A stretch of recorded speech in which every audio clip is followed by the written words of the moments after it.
Brought to you by Palvi Agrico.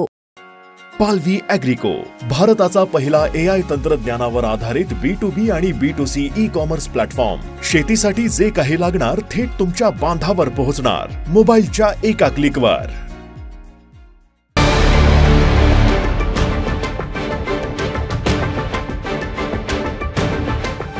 Uddhav Thackeray, Raj Thackeray, Sharad Pawar, Balasaheb Thorat आणि इतर नेत्यांचं शिष्टमंडळ हे निवडणूक आयोगाची भेट घेण्यासाठी मंत्रालयात पोहोचलं.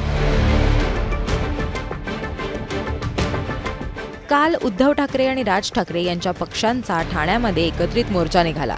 तिथं जितेंद्र आव्हाड सुद्धा उपस्थित होते आणि आज हे शिष्टमंडळ निवडणूक आयोगाच्या भेटीसाठी थेट मंत्रालयात पोहोचलं. निवडणुकीत होणाऱ्या घोळांवरती राहुल गांधी सातत्यानं बोलत असताना आता महाराष्ट्रात सुद्धा विरोधक ॲक्टिव्ह झाल्याचं दिसतंय. इतर नेत्यांचं मंत्रालयात येणं जाणं असतं, पण शरद पवार हे मात्र 2012 नंतर आज पहिल्यांदाच मंत्रालयात गेलेत. 2012 मध्ये मंत्रालयात जेव्हा आग लागली होती त्यावेळेला शरद पवारांनी तिथं भेट दिली होती. त्यानंतर आत्ता निवडणूक आयोगाच्या भेटीसाठीच थेट शरद पवार मंत्रालयात पोहोचलेत.